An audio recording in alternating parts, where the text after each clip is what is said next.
Hey everybody, this is Kyle Beadle, owner of X5 Home Loans.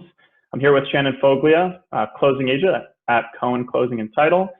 Just wanted to make a quick video and bring you a little information on what's going on as far as real estate closings currently with all the changes that are happening with coronavirus.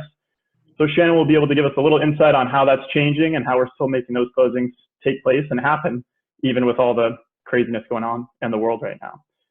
So Shannon, there was recently an emergency order that was passed by the governor of the state of New Hampshire allowing for remote notarization. Can you tell us a little bit about the difference between the remote notarization and e-notarization and clarify that? Yeah, absolutely. So first of all, thank you so much for having me and for Cohen Closing on today. I think times are obviously crazy. There's been so much confusion over this order and what it exactly allows for. So thanks for allowing us to clear that up for everyone. Absolutely. A lot of people, I think, believe that the order allowed for e-notarization or electronic notarization, and it actually does not allow for that. So the order does not allow for e-signatures. It does not allow for notary stamps to be online. Our registries in New Hampshire are not going to be able to record that. What they do allow for is remote notarization. So it's kind of weird because remote notarization means something different in every state, but the way that New Hampshire is allowing it for now is that they're still requiring a physical, wet, pen to paper signature, and the same for a notary stamp. But they're allowing it to be remote. So the way that you and I are on this Zoom phone call right now, I can notarize something that way, provided that the closing meets some requirements. So Awesome. your signers, for example, a buyer or a seller, will be sitting on a call just like this with a closing package in front of them, actually signing it and still going through it. They just have to be on a two-way sight and sound communication platform like Zoom. Yeah, and that's really important to understand because a lot of the signatures during the loan process or home buying process are digital, right? And so you can do e-signatures for your initial disclosures and a lot of the paperwork that you'll need to sign during the process. If you're buying a house, the contract you might be signing can be electronic signatures, but that's not what we're talking about for closings, right? So we're talking about remote notarization, so you can do it all remotely. You don't need to, be in contact with other people. It's completely safe, but it's going to be physical signatures, and that's part of where it's important to know the details and be working and having a contact like Shannon, that when you come to your closing, you can get the right details on how to execute it. Exactly. So we do use like DocuSign and dotloop during the process, maybe to sign an addendum or something like that. Those platforms typically are not going to be allowed for remote notarization because a notarization still has to be a physical signature. So there's really the big difference. Yeah, so are there any particular requirements that people should be in mind or keep in mind if they're planning for a home purchase or they're looking at refinancing to plan for this remote notarization? And are all closings eligible for it or only certain transactions?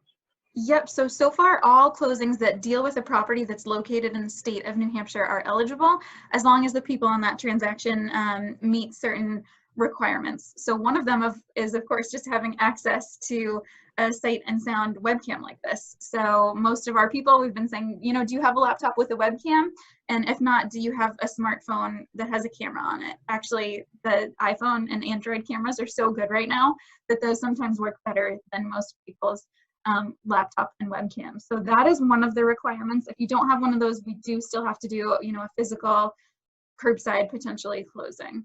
One of the other ones is that you do have to consent to be recorded. The emergency order said that recording has to be in place for these notarizations in case the Notarial Act ever comes into the question sometime in the future. The biggest one for me is the ID verification. So the ID verification is very strict when it comes to these remote closings. The order says you have to go through a two-step ID verification process, and that process has to be with a third party. So we do have a software system that we've gotten set up with that is doing a two-step verification. The way ours is set up is it's a knowledge-based authorization. So I get some contact info for, say your buyers, and I have to ask them 4 questions that my system generates about themselves. Now these questions are pretty easy so far. No one has had problems with them. And then the second piece of it is that they have to upload a photo of the front and the back of their ID so that can be validated. So have you ever done like a mobile check deposit or paid with a credit card for something? Yeah. It's exactly the same thing. You put your ID on a dark surface and take a picture of the front and the back of it. So you, of course, have to pass both of those ID verifications to be approved for a remote closing. So a lot of specific steps that have to be followed, but it sounds like in your experience thus far that you've been able to meet those requirements and that this process has gone smoothly for you guys. When did you get started with doing the remote closings, and are all other title companies doing this, or just some companies that are set up to do that? Yeah, so I think we finally got all of the technology put into place last Friday, and our first remote closings took place yesterday. So far, so good. Everyone has been super happy on them. I definitely can't speak for all title companies to see if they're doing this. This was a lot of technology to get into place. It was not easy. I have been joking that I feel like I have a master's degree in technology now, and I never wanted to know this much about how all this technology works.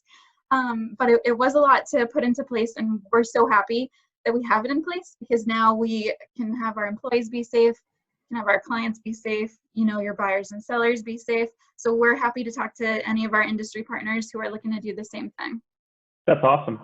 And keep in mind, if you're looking at buying or refinancing, even if you're doing your closing remotely, there's still some similar steps that you're going to want to do prior to your closing. So you want to stay in contact with your real estate agent, stay in contact with someone like me, your loan officer, go through everything prior to your closing, make sure everything makes sense. You know exactly what you're going to be looking at. That way, the closing process is smooth and easy when you're talking with Shannon on Zoom. You're already familiar with all the paperwork that you're going to be reviewing, so it's queued up to be an easy process. Anything else you want to add at all, Shannon? One other fun fact is that people are able to hop into the Zoom call if, of course, they have the password and all of the credentials to get in there. So if I am signing with maybe one of your buyers, and Kyle, you or a real estate agent want to hop in and say thank you and congratulate them, or maybe answer any questions they have, you can still be a part of that. So we're trying to bring as much of the closing experience to you remotely. Yeah, you still want to have a little bit of fun with it. It's still a big deal. You might be, you know, by yourself in your living room closing, but you're still maybe buying a house or refinancing. It's a big step. So it's fun. I've been able to jump into, you know, those calls and be a part of it and still have that excitement, even if we're all in separate locations. Well, thanks for coming on, Shannon, and bringing some information.